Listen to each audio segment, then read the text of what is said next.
evening, and welcome to another developer interview for our Perceptive podcast series. My guest tonight has been making indie games for quite a while. You might know them from the game Serious Sam Double D, or their very recently released Chainstaff. They've been making a variety of modern retro, 2D, and more games. So please welcome from Mommy's Best Games, Nathan Fouts. How are you doing? Hey everybody, hey Josh, I'm doing great. I'm very excited about just launching Chainstaff, so yeah, happy to talk. Mm-hmm. Okay. It is a pleasure to have you on. As I was just telling Nathan, if you are a developer working on a game or just want to chat about game dev, we're always looking for guests for the series. But yeah, I've been checking out your games for quite a while. I remember playing the Serious Sam one, and of course a Pig Eat Ball from a few years ago. But That's right, yeah. Piggy Ball was crazy because that was pre-COVID, but that was kind of a special project because that was around when my kids were young. I have two boys, and we had shipped Serious Sam in like 2011, and the Ouya had just started. Everybody remembers the Ouya? And so I was like, let's do something different. You know, I love shooting games, I love gun games, but I thought, well, the kids are young. Let's try not to be super violent or super gross. And it turned out to be both. No, it wasn't super violent. Piggy Ball wasn't violent, but it did not start out with like barf in it. And then I was just like, oh, I can't help it. I just got to put something gross and weird in it.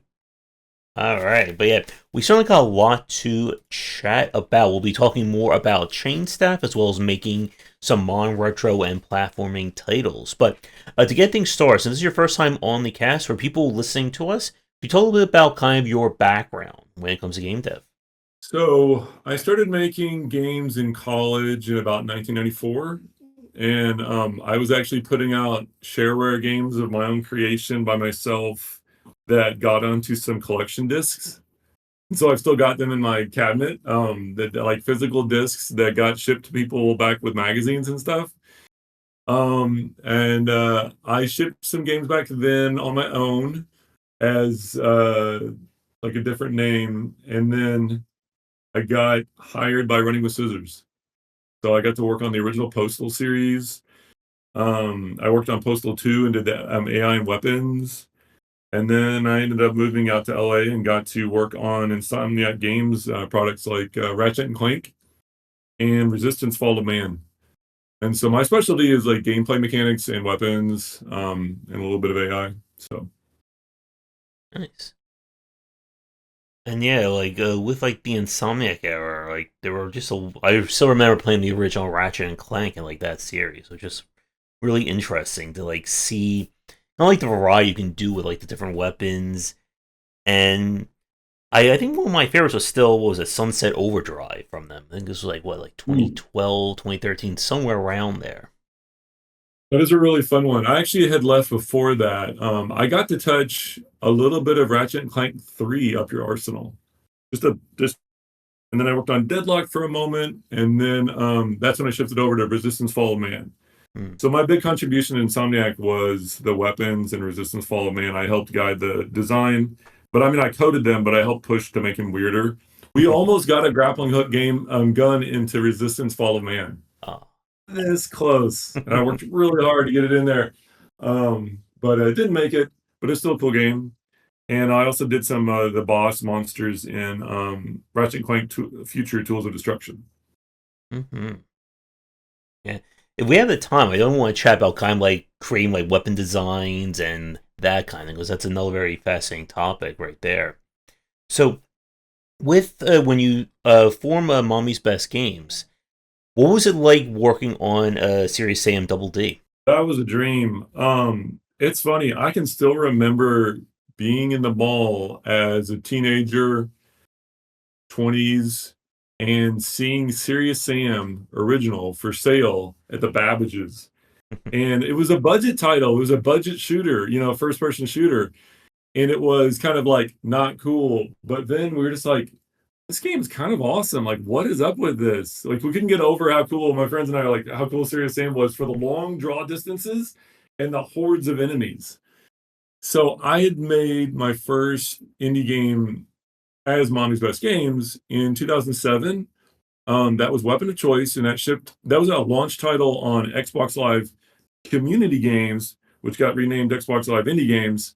Um, and that got featured by Microsoft, and that one did really well.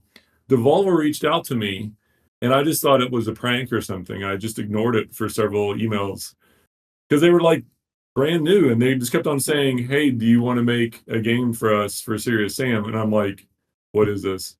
You know what I mean? I just thought it was just like a trick, and I just ignored it. And they were like, "No, but real," and they kept on emailing, and I was like, "This can't be possible." And so then I talked to them, and this was their initiative to sort of restart Serious Sam.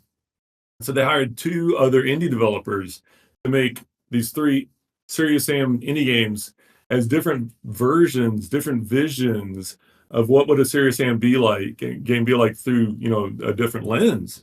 And so mine, in some ways, is the most traditional because I just wanted to take Serious Sam and put it into 2D, but then put my own spin on it.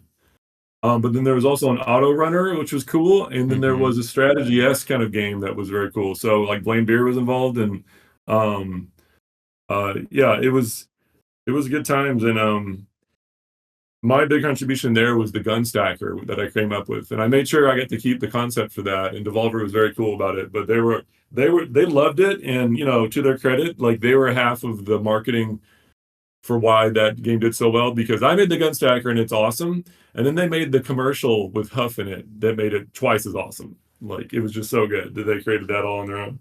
Mm-hmm. Yeah, and the gun stacking reminds me a lot of kind of when I played. I think it was called like Mother Gunship, where in that one you just like stack all the weapon parts together, and you just like go crazy like that. And I think there's always like that kind of fun when you go like that, like over the top. Which again, like that is going to be a good lead into Chainstaff later. And I guess like in that perspective, as you were talking about like design like weapons and come up with interesting things like that, where did the gun stacking like come from? Like how was like that like figured out? But first of all, I was first. I beat Mother Gunship. Let's just set the record straight. It is a cool game, but I definitely beat them. There's a handful of games that like were kind of like that, but I definitely beat everybody out of the gate on that. And then Shoot One Up was my other shoot 'em up, which I did the similar concept of. So that was back in 2010, where I said, what if you don't have lives per se, but what if all your lives are active at the same time? So all the shoot 'em up spaceships are just active on the screen. Those are your lives. And people are like, well, what's your ship? You know what I mean? Because in Gradius, you have a ship and you have options. And I'm like, no, no, no. They're all exactly your ship. They're all your ship. They're all your little men. And they're all equal. And if any one of them goes down, it's not a big deal. You're still flying all your ships. So when you finally all your men die, then the game's over. That's Shoot One Up. And there's a couple of old shoot 'em ups that can say they almost did that, but that was my concept. So then I just kind of applied that sort of mentality to Serious Sam. Now the reason I did though was because, to be honest, the guns in Serious Sam are pretty generic. So the old Serious Sam is really fun, but it works in 3D for a couple of reasons. And the one is because of the draw distance. And that was a big tech push for Serious Sam, the engine from Crow Team, like to come up with a I wouldn't call it a gimmick, just something that's unique.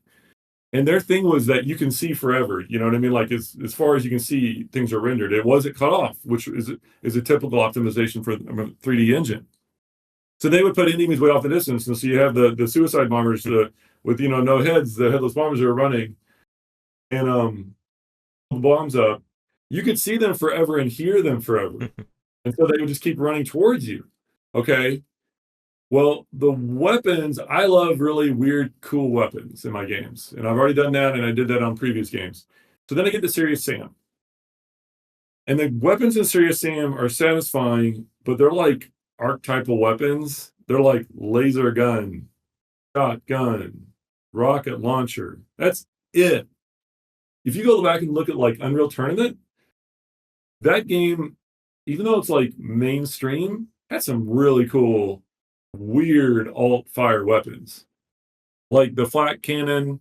The fact that you can like do a shotgun blast with like superheated like metal chunks, or hold it down and do like a grenade blast and give you these options. And it just feels, it's not like ice cream gun or something, but it's cool. It's got a twist to it, and it's like interesting. There's no twists in the same weapons, Mhm. so that's okay. You know what I mean? Like it worked great in that game, and especially in the balance of the game, you come across the rocket launcher, you come across the laser beam. And the laser gun had like 4 cannons, and it felt really good. And it was pretty good, pretty generic. So I'm just like, we got to do something more. Like, I don't understand this. Like, this is not very interesting because I lost that third dimension, right? I didn't have so I was doing high res art, which was uncommon, and zooming way out, which is also uncommon because in a pixel art game, you usually clamp to the screen. So I was trying to stretch that, and I did get that feeling, but I just wanted to go a little bit more. So that's when I just, came up with the gun stacker concept. And the menu system really sold it, where you actually get to mix and match how you put your guns. And I'll just finish up with saying Devolver had faith in me. The game did pretty well. It was originally Serious Sam Double D. Then they let me do the XL version. That's when I made 40 weapons. That's when I was like, okay, I got an extra year. We're doing it. Because originally I had 8 weapons. And then I made all the 8 weapons had 3 variations. And you can find all the weapons, you can stack them. Really good finally in the XL version. So I was proud of that one. Nice. And with, I guess, like, to like kind of like tie this all together, what kind of like attract you like design wise to focus on like action games, like 2D design, top down, that particular style? Um, yeah, I like 2D games. Maybe the most. I mean, I just played Pragmata. It's a great game. It's fun. I like it. I'm always satisfied with 2D games though because of the perspective. You can see what you're doing really well. So, like if you have to time jumps, especially just for platformers, I like that feeling. So 3D platformers can be fun. It just naturally speaking, like it's hard to like line up your jumps and do things and hit enemies, and there's always a whole bunch of like fuzziness to how the game has to fix things for you because you don't have the precision. But in a 2D game, if you're traditionally like locked to a side view plane, you can see the jumps nicely, you can see the enemy nicely. If you need to shoot, like you can line everything up, and it's just satisfying to do that. So I like to work in that area and then try to come up with new ideas that we haven't seen yet, or what can we do, with those pieces, but move them around a little bit. Hmm. Yep. And like for people listening, like we've played so many like 2D related games here on the channel, and as a fan of old school games, it's just been a joy. Like especially see like how many indie developers have also ran with that over the past like 15, 16 years. I mean, we have stuff like Shovel Knight, Odalis. Again, like my mind's blank because there's been like so many of them, and I think this could be an interesting question for you since you've made so many of these. That it sometimes feels like from the outside that some people feel like 2D is considered like simple or just like the stepping stone to making a 3D game. And I'm sure that's something you definitely disagree with. But I wanted to kind of get your perspective as a developer. Like, what do you think makes like 2D like so appealing, or why like it hasn't never really felt like it became kind of like overridden or 3D killed 2D in that respect?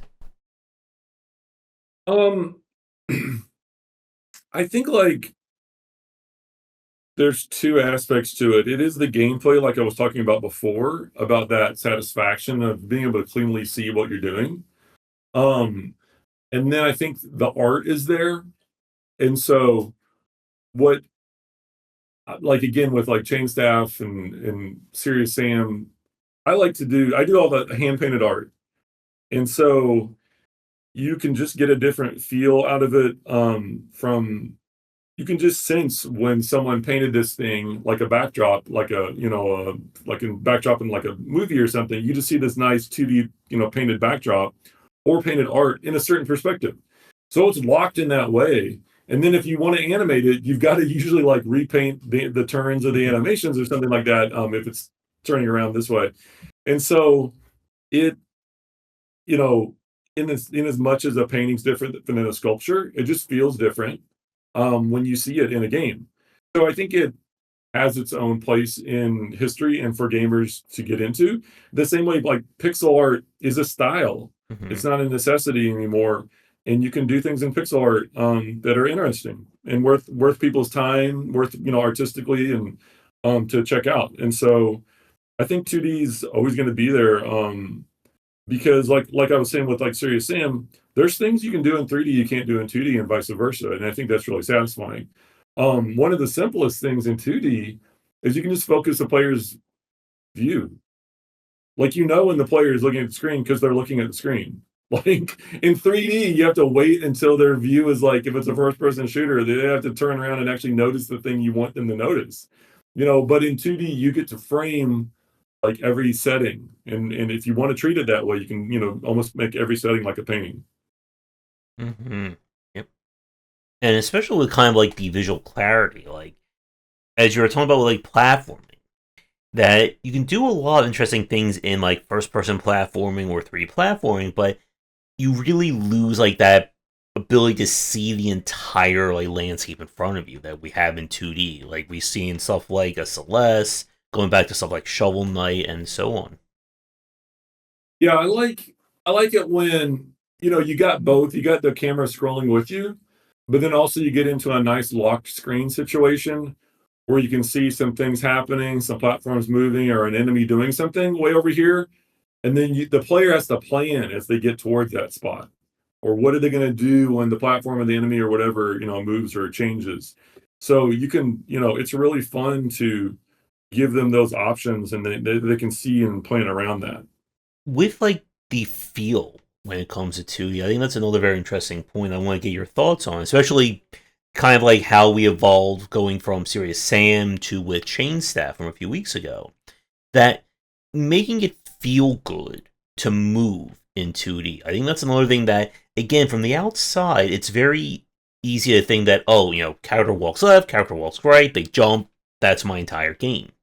But I wanted to get your thoughts on kind of making the feel of movement like work in 2D, especially with something like with Chainsaw when you throw in the add element of the whole, grappling hook with the chainsaw itself. That takes forever. Basically, like if you're going to do something like chain staff to make it feel good, I worked on that for years and we iterated on it for years and took it to a ton of shows and just friends playing and playtesting and that sort of thing. Um, I'll just say like the concept of the game, the concept of the character, and the setting to me drive what you're doing with the feel. So, a big clunky slow character can still work. It just like why is it like that? Is it a mech? Is it a bulldozer? Is it a rhinoceros? Like why is your guy big, slow, and clunky? Everything just should go together lockstep. So if you're making a game about a rhinoceros, like the game should, I would assume, be tighter, smaller, and that it's still satisfying to get around with your dude, even though he's really slow. If you have a big, long, stretched out game, it's just going to be boring to walk this giant, slow guy. Mm-hmm. There's some old NES games, Nintendo games that are awful because they just wanted to make sure that if you rented the game, you couldn't beat it in a night. So they would give you a slow, clunky dude to move around, and this enemy's just pelting you with shots. It's just insanely hard. You know what I mean? It's just like that's not fun. Those things don't go together. They don't match together. And so, you know, WarioWare or Wario Land, like he can run around. He's kind of big. He's tanky, but he can make sense in that game. The level design should all match together. So in Chain Staff, I love grappling hook games and I wanted to do something different. I wanted to make sure my grappling hook was unique and like worthy of being in a game and worthy of players' time to look at. And so I looked at a ton of grappling hook games, love Bionic Commando, but I wanted to do something different. And what I worked on a million times was to make the grappling hook feel smooth, but also a little bit dangerous, meaning your guy kind of like, he's kind of fast, So every time you do it, you're a little bit like, oh. You're not out of control, but you're almost out of control. So there's other games. Their grappling hooks are very, very mechanical, and I think that's fine. It's just that version. So you jump, touch, and then you perfectly move in a smooth circle arc, and then you let go exactly at the right speed. I think that looks like really robotic, and it's just not something I wanted to explore. And other people have already done it, and so this is. I don't know if I call it realistic, but your dude should look heavy, and he kind of swings back and forth a little bit heavier, and then he's and then the chain staff itself is organic, so that gets very weird. But even within that, yeah, it dictates the feel of the game. Mm-hmm. You want those all to make sense and all go together. Yeah. And as you're describing kind of like that like out of control nature, I'm pretty sure that it cost me a few lives when I was playing it on the stream. And yeah, like when you kind of like when like the physics take over, I think I one much like flung myself. I just like went like 5 screens while in the air. And the what you just said about kind of like having the level design match the character, I think is a really good point. Because I can think of a lot, even just like indie games over the past like 10 years that had that issue where it just feels slow to move. Or like my biggest pet peeve is when the character doesn't kind of respond to the controls. Like there's either a delay or like this one always drives me crazy in platformers. When you jump and you push like in a direction, the character keeps moving even though you're not holding down that direction anymore. Like I'm fine with that if it's like a game like a Flashback or Prince of Persia. But if you're giving me like precision platformer and my character's like moving on their own, it just completely messes with my own sense of rhythm. Yeah, I mean, like you said, I think you can make it work. Mm-hmm. I think you could theoretically make any movement decision work in any game, but it all has to go together. Yeah. And so, you know, okay, I'll just back on a little bit. There's a recent Prince of Persia. Was it Sands of Time or something? It was or not, or it was a Metroidvania, Prince of Persia. Mm-hmm. You remember that one? Yeah, there's the Metroidvania Prince of Persia. Was that the one that came like 2 years ago, a year Yeah, ago, yeah. something? Yeah. A couple years ago. I liked it. I actually stopped playing it.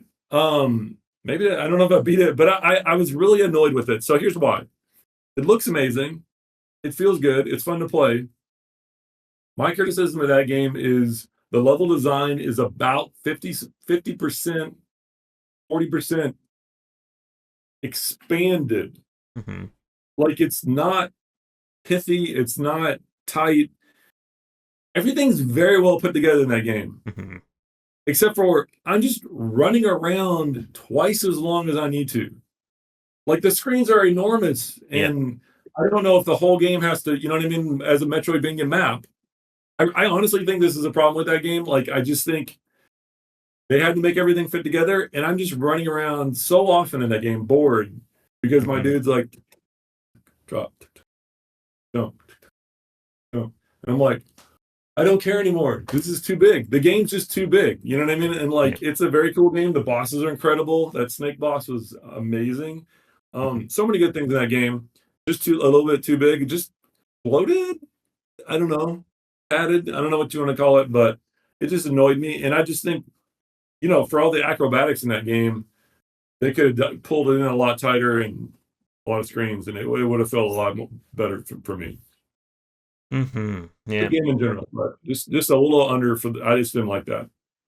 Yeah, I remember I was starting to get a little bored of that myself. I think the part that annoyed me was when you had like the bonus platforming challenges, and they're set up in such a way that you can never like see like almost like a screen ahead of you, so you have to do everything blind.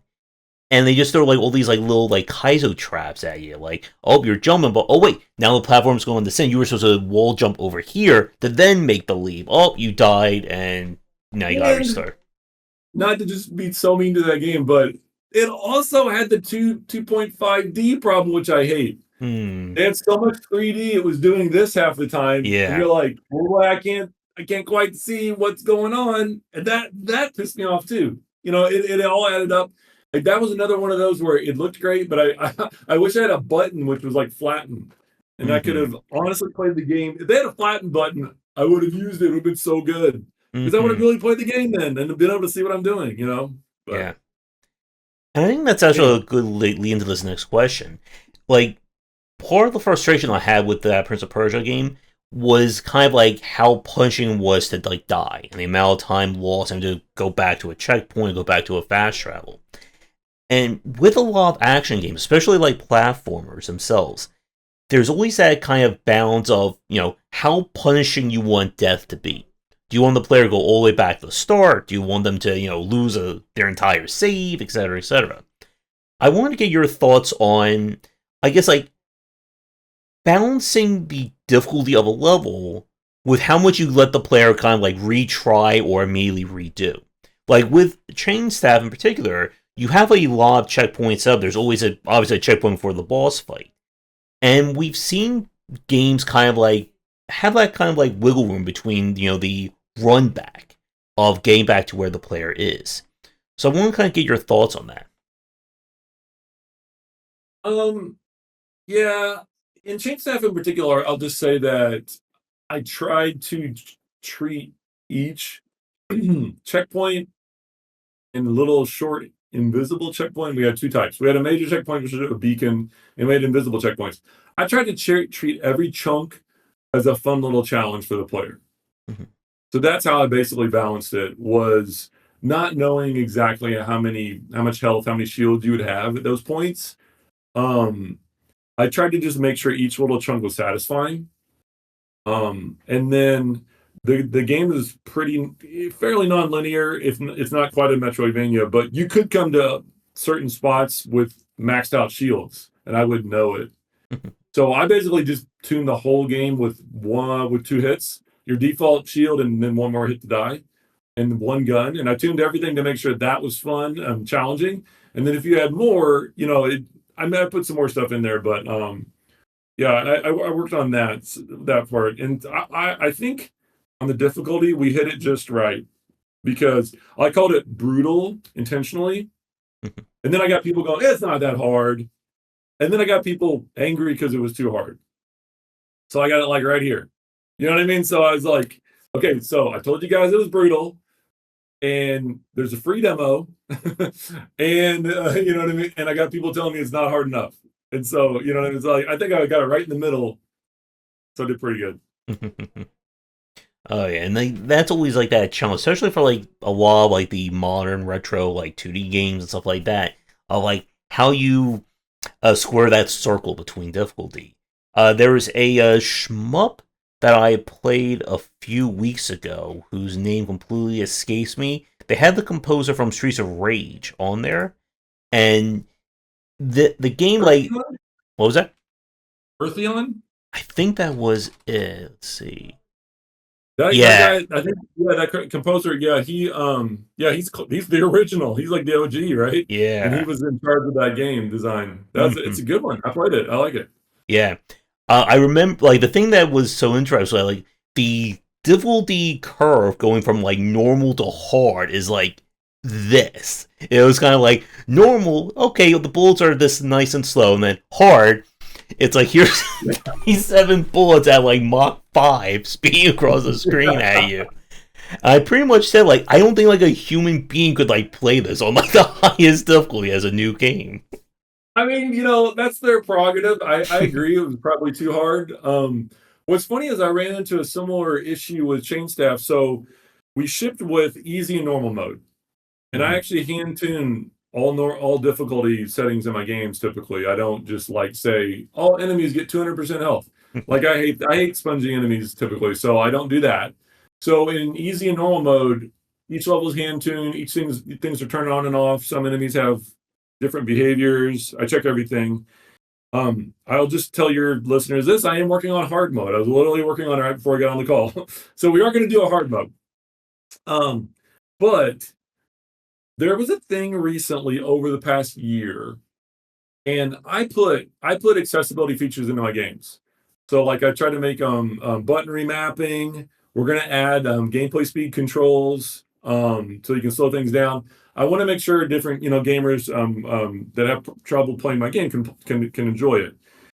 However, like with the Ninja Gaiden Ragebound and Shinobi Art of Vengeance, which are two awesome recent Mm. 2D games, they put in like I don't even know, like they put in so many different difficulty modifiers that even myself as a normal person that's trying to play the game, I don't know what to do. Like I'm just like, could you just give me easy mode or normal mode?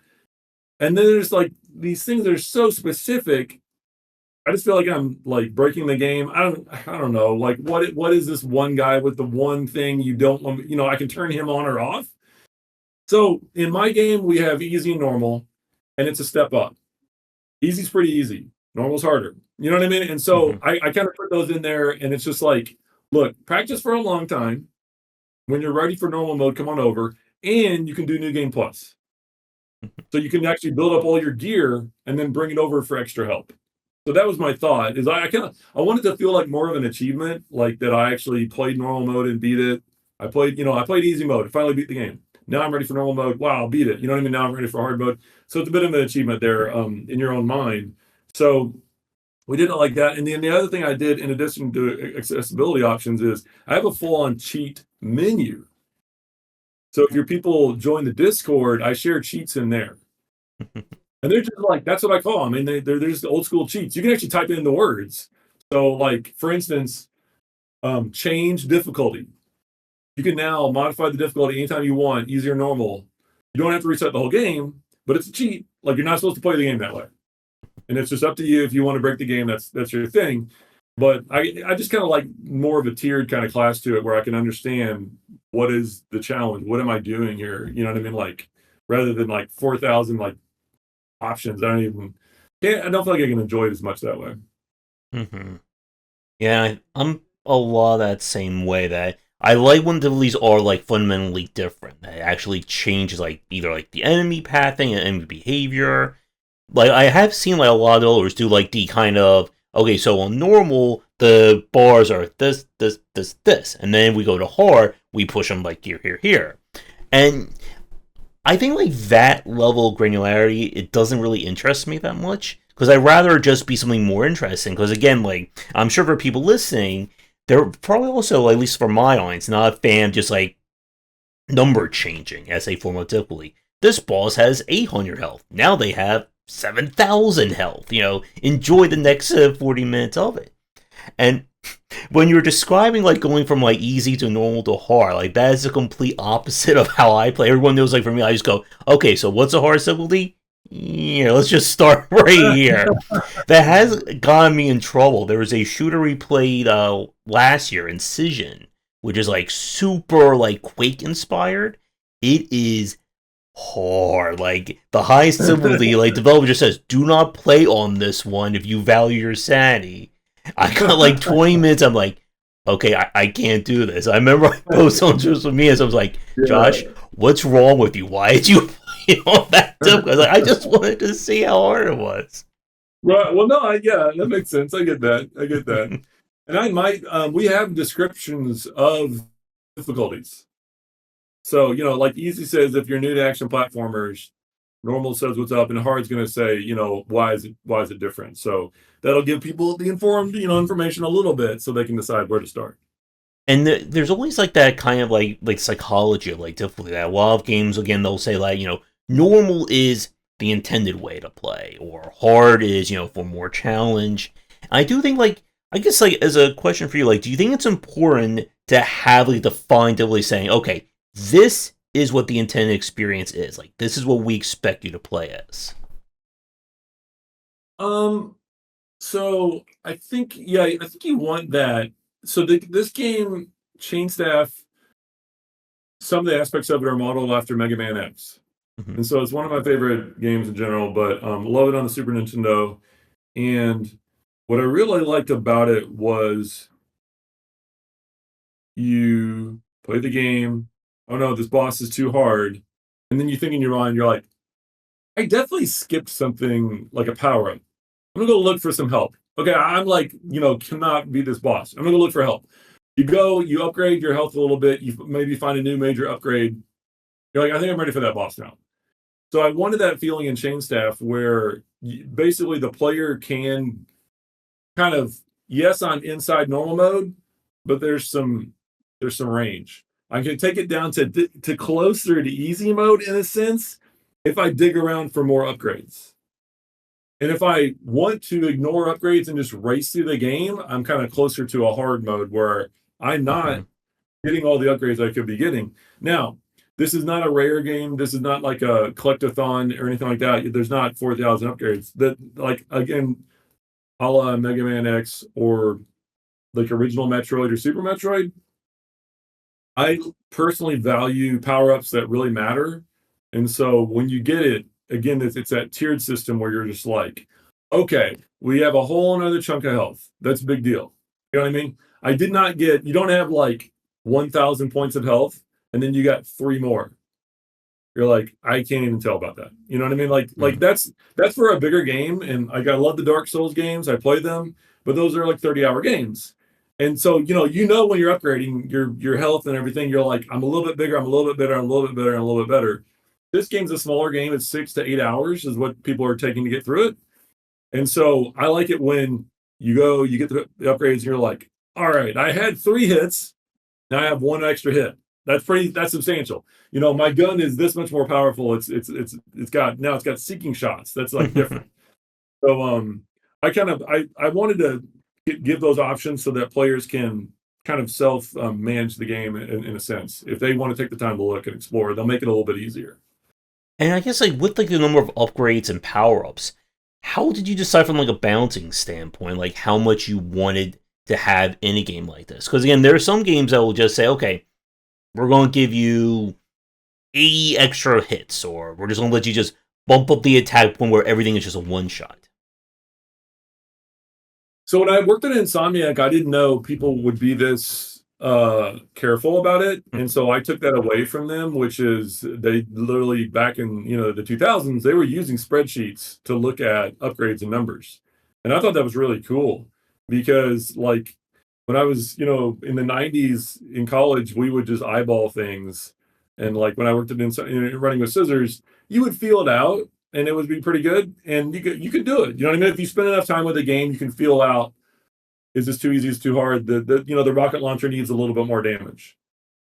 But when you get into really messy upgrade situations, so for instance, like in Chainstaff, you're rescuing these soldiers as your upgrades, and so there's a disconnect where they are giving you a currency, which is tech points. And now you can spend that currency in any way you want. So no longer is this that am I on like Postal 2 where you get the rocket launcher, how many rockets does it have? How much damage does it do?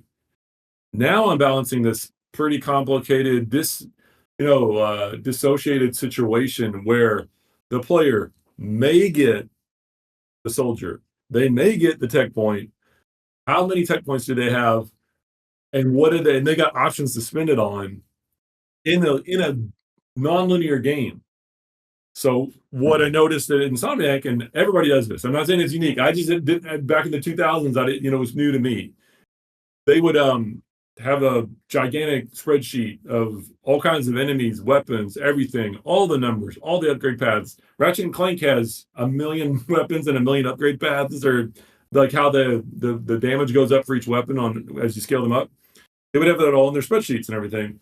And so I took that, and I've been doing that for years now too. But when I learned it back then, so in Chainstaff, I have a very nice large spreadsheet with a ton of tabs on all the different aspects of the game. And one of them is, for instance, the upgrade costs for the shield. And so I can say, okay, how many total tech points are available in the game? How many levels of shield are you going to power up? And how much are those going to cost? And if a player maxes out his shield, how many points did he spend out of all the available things? How much does he have to spend on weapons? So I carefully work on that and try to make a nice little graph. And so, to try to make it fit with all the other possibilities in there. So it's a little bit more sciencey. It's a little bit art, a little bit heart and feeling. You know what I mean? Where you feel the game and decide how hard things are and how it upgrades. And the other part is you really do get into the spreadsheet aspect of it. And as you're saying a few minutes ago, in terms of like kind of balancing that out, like understanding, okay, if I design this level around the player having full shield versus no shield versus focusing more on attack upgrades, focusing more on lives, it becomes a lot more challenging because if you, and this is like something that we see in a lot of action games where if the developer only focuses on the extreme, they assume that every player has found every single item up until that point. We're just going to make it so difficult. It's going to be easy for the person who has 100% of the game. For everyone else, it's going to feel like the brick walls coming down on them. And I just for a big long game or an exploratory game, I'd rather the exploration be optional. Mm. So I want it to be a reward. You get the cool things, and now you're more powerful. That feels cool. Because if the exploration is required, now it feels like a chore. You don't get to decide to do it. You're like, no, it seemed like an option. Guess what? You have to do it in order to even Mm-hmm. come close to beating this game. And I don't know, it's just not as interesting to me then suddenly. So yeah, I tried to strike that balance, like I said before, of making the game pretty hard, hopefully hard enough that the player goes, I should probably get a little help. You know what I mean? I need to go look for some upgrades. You don't need all the upgrades in the game to beat the game typically, though. But Mm-hmm. Yeah, I mean, I have played a few games. There's like it's optional, but it's optional in a way that if you don't get it, you're going to bang your head against the wall for the next 5 hours fighting a boss or something like that. yeah, and I mean, like that, kind of leads into like grinding, which Mm. doesn't fit a game of this size or this style. Like it's not a 40 or 80 hour game, so there shouldn't be any aspect of grinding. Um, so yeah, it Mm-hmm. depends on the game, but like I said, I played Elden Ring, and I enjoyed my time. I'll probably never play it again. Like it was too big. I like Dark Souls and Demon Souls more. Like they're tighter, games. So Mm-hmm. And I think that actually leads to another question for you. Like, in terms of like pacing and length of a game like Chainstaff, or even just like a 2D game, there is always that tendency, like with level design like this, that you can just keep, throwing more and more levels in. Whatever crazy idea you pop in, you can try and put that in. But like to go back, what we were talking about with like the Prince of Persia game, there's that tendency that something just becomes like overdrawn. That okay, you do this level with the same obstacle, now we're going to do it again. Now we're going to do it a fifth time, and it just gets repetitive in that respect. With a game like Chainstaff, especially given the fact that you have all this different movement tech, how did you settle on like how long you want a game like this to be? uh I mean, I'm always trying to be really respectful of the player's time because I'm old now. I'm 50, and so I love games. But yeah, if they like the Prince of Persia game, I just bail if it's not interesting because it's just an experience. Like you want to feel invested in it. Uh, with the new one, Pragmata, I was really impressed. I'm right at the last thing. Let's just say, and I think it's coming in at 10 hours, which kind of blows my mind. You know what I mean? I don't know, 12. I don't know. I haven't looked at my count, but what I've been impressed with that game is the enemy density and quality and differences of enemies has been pretty high. So they keep introducing new cool things, and it feels really Mm-hmm. good. I like that. So with Chainstaff, there's no repeat enemies. That was my mantra in the game. There's no repeat enemies between levels, and every level is different. And so then what it kind of comes into is just like there's branches in levels. You can go a couple different optional ways. So that was tricky to make sure that even the branches felt interesting, and that took some time because in some the playtesters were like, this place is padded out, it feels repetitive, and so I'd have to kind of change things around a little bit. But like, how long did I want the game to be? I just knew I wanted it to be more than 4 hours, and I'll tell you what, this is serious. I did not know it was going to be 8 hours long for some people, like in a good way. But like it does. I didn't think it was going to be that long. As I was designing it, and literally, we were, Charlie Chaplin laying down the train tracks as the train was going right towards the very end because I just had to get this thing out the door finally. I've been working on it for too long, and we did it, and we play tested the crap out of it, and then I was just like blown away that it actually ended up being 6 to 8 rather than I was marketing it as 4 to 6 hours long.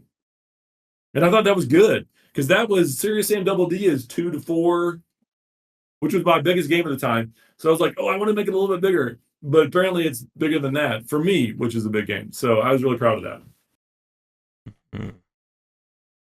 And like I think it took me about like I think like 4 to 5 hours to get through. I did get lost at one point. I missed one path. I completely forgot about that. There was like a route, and again, like with length in this respect, like as you said, like there are people who it goes back to our difficulty discussion. Like they'll go through your entire game in like an hour, and they'll say, "Oh, it was easy, boring. Why was it like this?" And then you'll have that person who will struggle, and they'll need every single upgrade, and they'll be like, "This game was so difficult. It took me hours and hours." And it's always like that challenge. When we talk about like a modern retro or even just like 2D games, that there are some people who expect like a 2D action game to be like a 20 to 40 hour long experience. And I think there is definitely like that.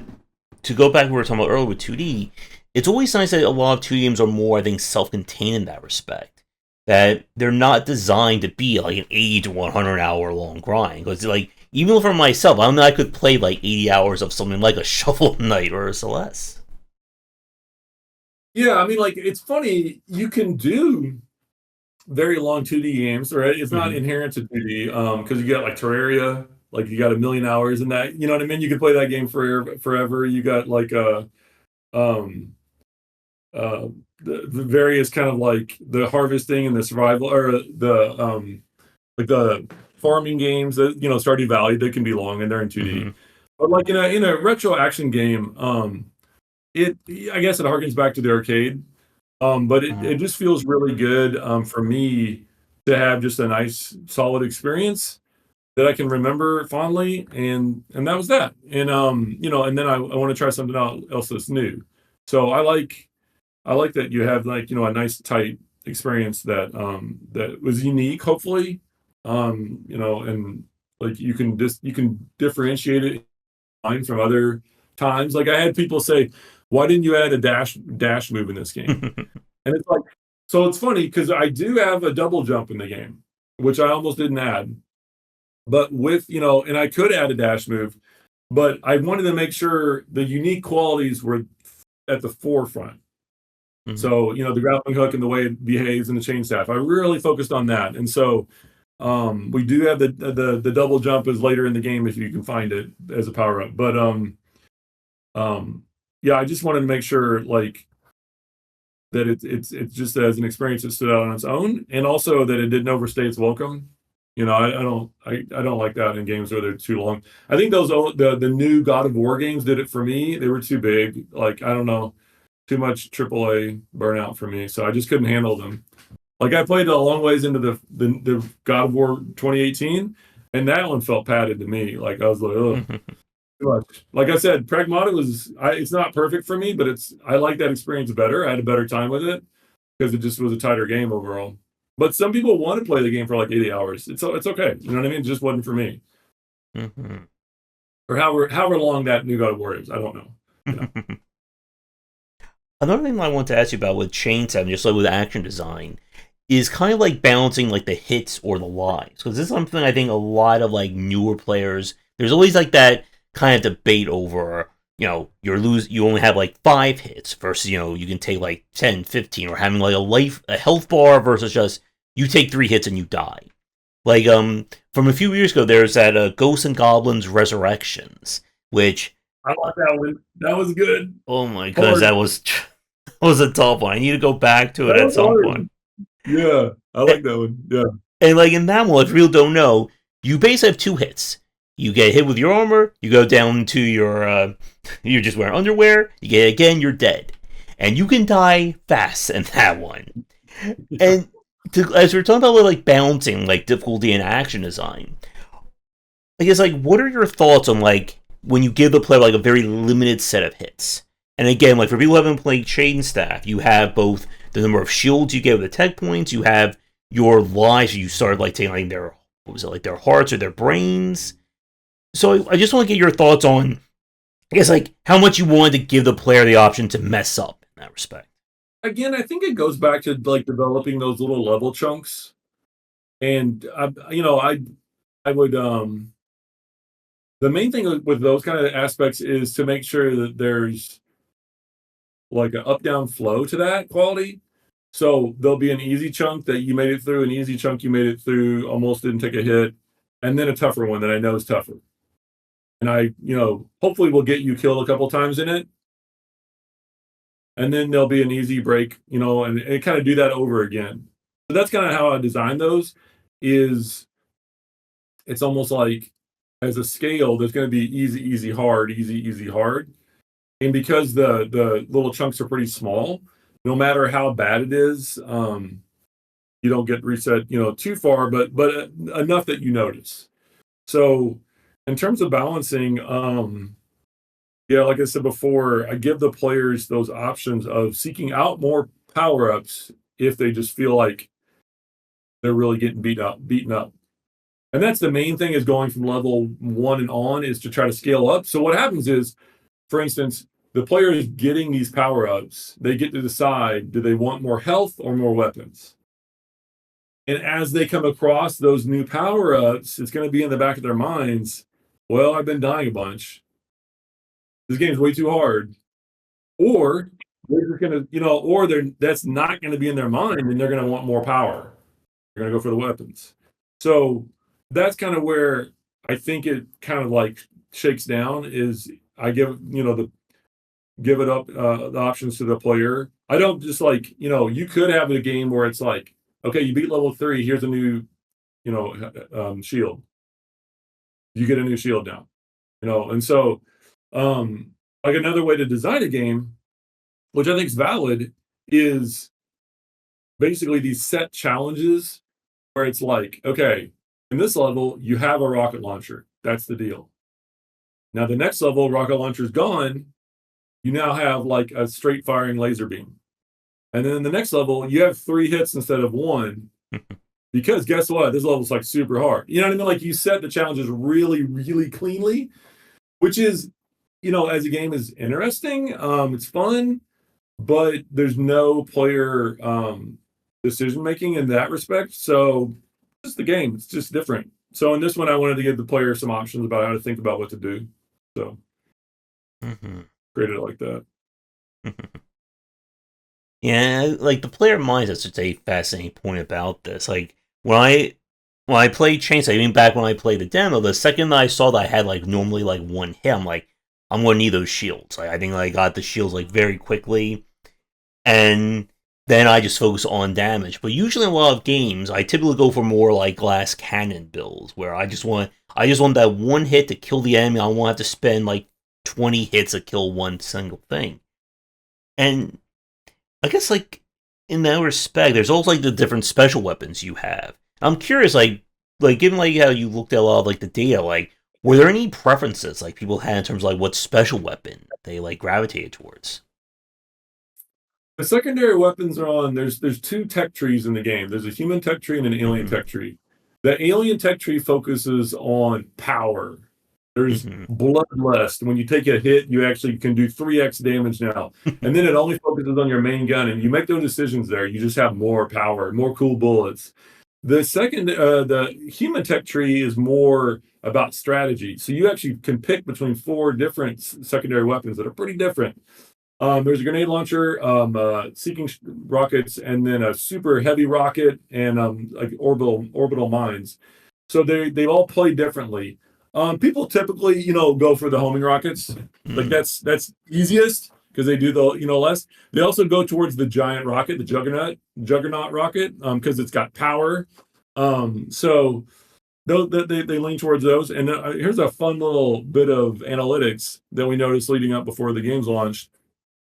And you can actually see it in the trophies. So 75% of players rescue soldiers. Only 25% of players eat and kill the soldiers for the alien tech.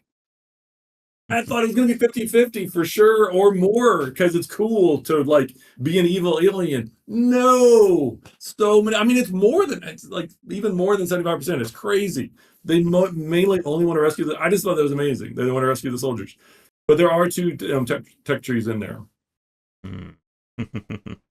Yeah, for me, when I saw that chart, I was like, there must be like multiple endings. I always like thought in my head like, oh, there must be like the true ending if I just go like all peaceful.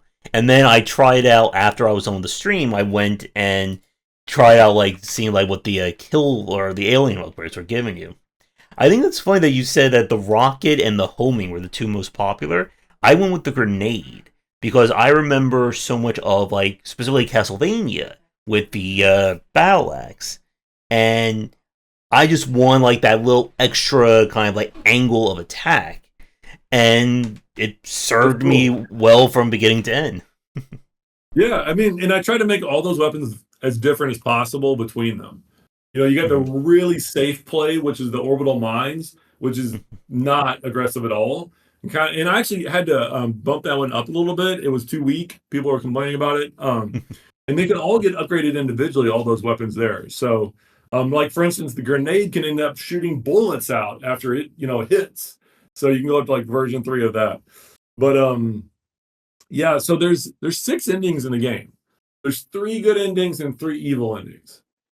And so those are based on you can actually we have a guy doing the speed runs right now on his own volition, and if you go, you can beat the game. He's got the game in under 2 hours, I think.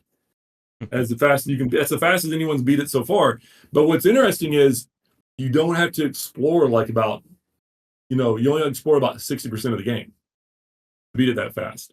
But you get a legit ending, good or bad. And like having like different routes or endings. Again, like there are people who will obsess over getting the true ending, or I want to do the old good route, the old bad route, etc., etc. And like there's something there when you like tie that to gameplay options. But like I think probably one of those quintessential examples. I think I just saw people talking about this on social media the other day with Dishonored. That Dishonored is like the quintessential. If you play one, you can play with no powers. You get this route. You can play going full chaos. I kill every single thing with all my unique powers. And I think this goes back to I think we were like talking about like having like different options. Like there are people, and we've talked about this before, like previous guys. Like there are gamers who will optimize the fun out of a game. Like if you tell them that the true ending requires you play with just the pea shooter, the weakest weapon, no double jump, they will do it, and they will hate every single minute of that game. And then again, you'll have some go, well, I just want to play with, give me infinite jump. I hit the button, the screen just clears, and that's how I go through it. And it's very tricky, I think, when you're trying to like balance like all these different choices. Because again, like you said, like people will gravitate towards one or the other very easily. Oh, for sure. And I mean, like, I try to also via the achievements and the trophies, not put that on you. Mm, I just think that stuff sucks. Like because people want to get the total, the complete trophy set. mm. So when you put some awful trophy in there of like press the button 1,000 times, you know what I mean? It's like so boring. So you want to reward cool behavior, basically cool, challenging, hard behavior. You don't want to reward like I don't reward boring behavior because I don't want the player to, force themselves to be bored. I think it's dumb. So, Mm-hmm. Yep. And one thing that I wanted to touch on about Chainsaw before we keep going with the action design, I really wanted to mention like the art because it looks like fantastic. I just want to like ask like, where did the art style and the theming come from it? oh, thanks. So that was my art, and Rainer Petter is the artist I hired. He's from Brazil, and so I love the album cover art from the 70s and 80s. Like a lot of people you will talk about like the Roger Dean Yes album covers. I love those. Nazareth, Hair of the Dog had this cool like three-headed dog monster on it from them. Like Iron Maiden has these awesome covers. Megadeth has these awesome covers, and then like just sci-fi book pulp covers are just so pretty. You got like so many amazing artists like Frank Frazetta, Michael Whelan, Bruce Pennington. There's so many good ones. Jeff Easley, like from D&D art. So I like all that painted textural kind of art, like Bob Ross, watching him paint the Mm. landscape. Level 9 waterfall claws and chainstaff is a homage to Bob Ross with the very pretty mountains in the background. Um, yeah, so we went with all as much sort of hand painted textural quality that we could get out of it. it would just have a unique look, and also very vibrant colors and unusual color palettes put next to each other. Mm. A lot of kind of vibrating. I call them vibrating colors, like blue reds. If you put those right next to each other, they're like blow your mind. So, orange greens like real heavy on top of each other in the level one. So yeah, that was the direction there. Hmm. Yeah, the level that was kind of like the desert background, like that, like took me for a second. I was like, oh my goodness, like it just looks so amazing. Thanks. Yeah, we did a lot of iterations. There's actually I've got the art book on Steam for anybody that's interested too. You can get that. And I go into a bunch of detail in the art book about like what were the inspirations, but also a whole bunch of behind the scenes kind of sketches and drawings and paintings and versions. Nice. And I know we are coming up on time, so one question I definitely want to like fit in. I want to ask you about enemy design because this is the other side when it comes to action games. Earlier we mentioned, of course, with Serious Sam, you have something like the Kamikaze. Like I actually have a video. Hopefully, like when this cast goes up, it'll be out already, talking about like enemy designs, and I mentioned those guys in there. With designing enemies for a game like Chainstaff, could you go over kind of like what was like the thought process in terms of how hard you want the enemies to be, what kind of enemies you kind of wanted to fit? Because you've been talking a lot about again like designing the game around these like chunks with the different checkpoints. So I just want to kind of get your thoughts on that. So I wanted to do organic enemies in this game. I don't think many people do that, and I'm good at it. So like a lot of times it's easy to do like robots or Mm. soldiers. I went all organic. I love nature, and I'm always collecting reference art for weird creatures or environments, like live creatures, and do something with them. So like a really standard enemy at the beginning is the shield bat, and people get freaked out by that because it's supposed to look like a rock, and then it opens up its wings and can fly around. So you can't hurt it when it's in rock form, except for with the chain staff. You can spear it.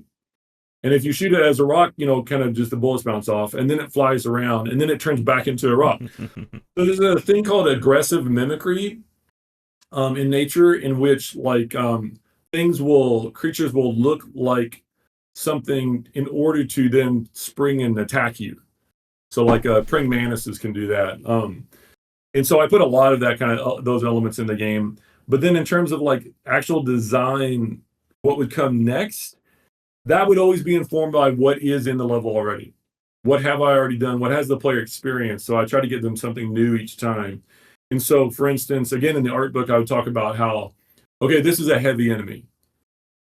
I wanted you to kind of get slowed down by this guy and actually run into a wall of a sort. There's a sort of a tank dude called the Ice Striker in level 3 in Frozen Remains.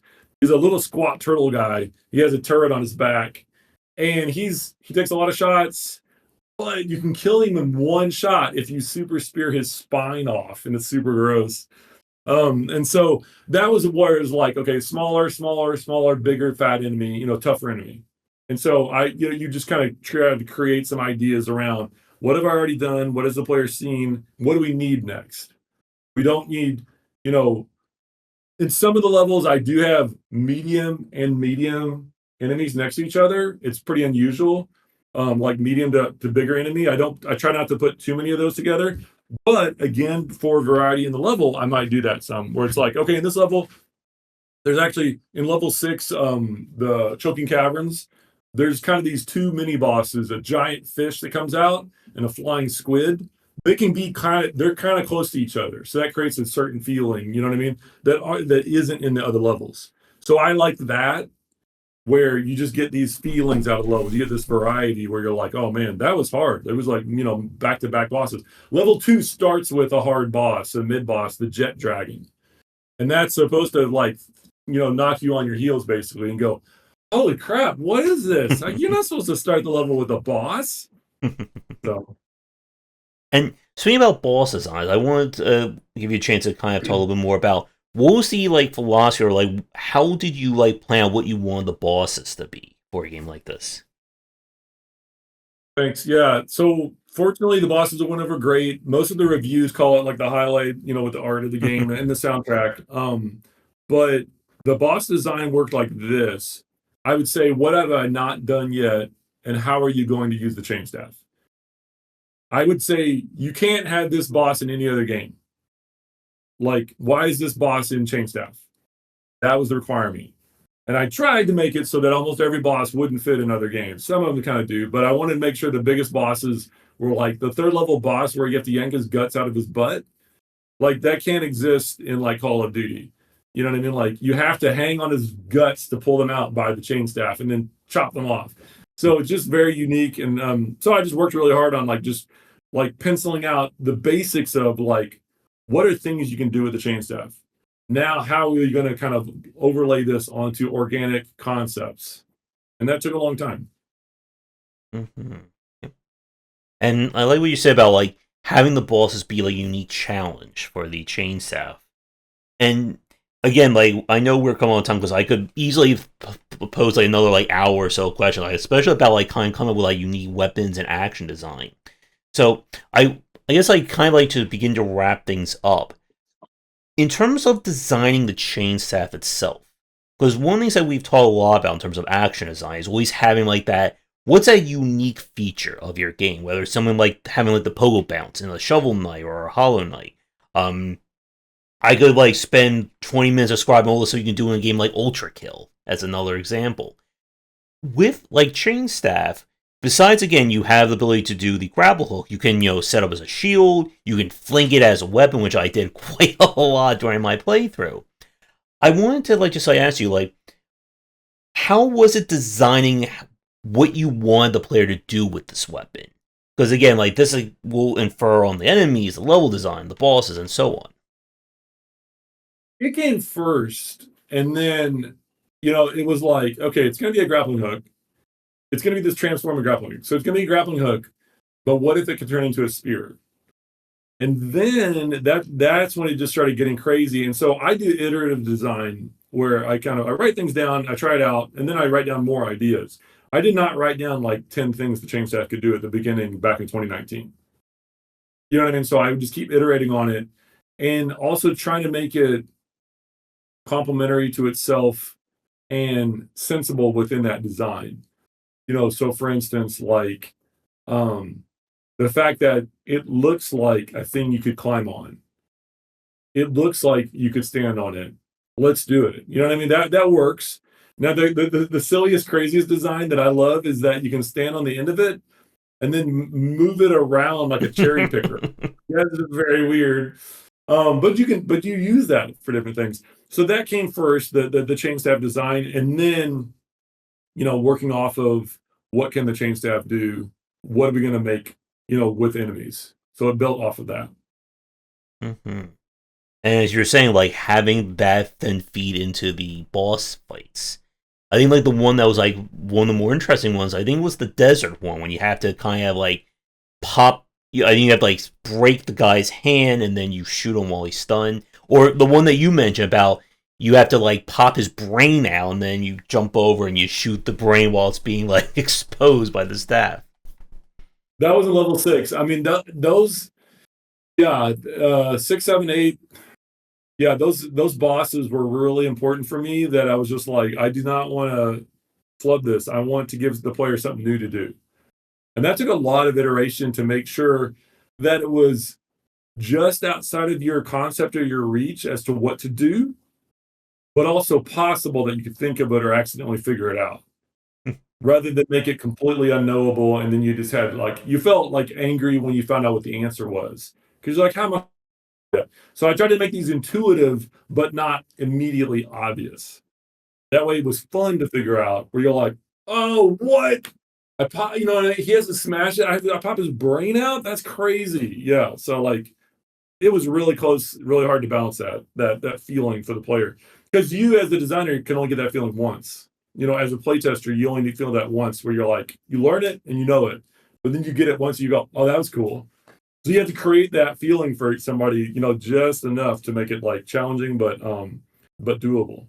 Mm-hmm. And I guess my final question before we go into like our wrap up, I want like speaking about all the cool stuff. I want to give you a second to give like kind of like a shout out to the game's like Ultimate Weapon theme because of the final song of it. Like, what was like getting that created? Oh my gosh, that was unbelievable. Dion Van Heerden is the composer. He also did the Broforce soundtrack. Uh, Like I said, you should just go for there's the Ultimate Weapon combo on Steam. You should buy that. Thank you very much. Because that has the full soundtrack and the art book in the game. But Dion decided to do that on his own volition. And he just like, oh my gosh, the song is so good. You can find it on YouTube. You can find it on the soundtrack on Steam. But it's an Iron Maiden style power ballad, hmm. kind of thrash metal, Megadeth style. But that was amazing. He decided to do that, so I was just like thrilled beyond belief. All right. And with that, we are coming up on time. So to wrap things up for this cache, is a few final points. So first off, is for people listening to us, I know obviously Chainstaff is on Steam. Is it on any other platforms that they're interested in checking it out? They can get on everything. PlayStation, Switch 1 and 2. So you got PlayStation 4 and 5, Switch 1 and 2, Xbox One, Xbox Series X, Xbox Series S, and Steam. So it's out on all major platforms. Single player.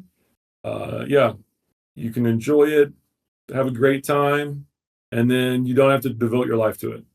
You can find me on Discord as well. There's a Mommy's Best Games Discord, and I'm on social media as Mommy's Best Games. All right. And do you have any teasers for what you're working on next? Not in terms of games, but there's going to be a hard mode in Chainstaff. You should check it out, and we're going to have a little bit of some DLC and stuff too. And the art book is like 220 pages long. Hmm. And the soundtrack's going to be hours long. So we're putting a lot of good stuff into the extras. Mm-hmm. And that reminds you, like one quick question about the art. What was the inspiration for the art style, like the in-game cutscenes that you had? I was inspired by old 70s shows like the $6 Million Man and Space 1999. So I wanted to, and also just melodramas like Days of Our Lives and stuff. So that's why I had Dion do that really cheesy schmaltzy music. All right. So, final question then for you. Do you have anything you'd like to say to the fans listening to take us out? Oh gosh, thank you so much for playing, and just thank you for all the kind words and the feedback. And I love this hearing from people's experiences on the game. So thank you guys for playing. All right. So, with that, Nathan, we will say goodnight. It's been a pleasure hanging out with you. And yeah, if you're free in the future, I would love to chat with you more about action design. Because again, I have like a few more hours of questions like brimming in my head. We would go over. Yeah, that'd be awesome. I'd love to do it, man. For sure. Let's do it whenever you feel like. But like, I'll have another DLC in like a month or two for Chainstaff. So maybe something like that, just as sort of like a little wrap up, to talk about it then. If it Sounds works. good. All right. Well, Nathan, again, it has been a pleasure hanging with you. And for everyone watching, be sure to check out Chainstaff. My review should be up. I'll include a link to that as well. So, with that, be sure to do all the YouTubing stuff. Check out my Discord, Patreon, all the main copies of the books. Be sure to play Chainstaff. You'll find links to that as well as to the music video of the Ultimate Weapon linked down below. So, Nathan, again, thank you so much for coming on. Best of luck with the DLC. And like I said, let's hopefully chat again in the future. Awesome. Let's rock. All right. So for you watching, be sure to come back for discussions on game design here and on game wisdom, where you examine the art and science of games. Until our next chat, have a great night.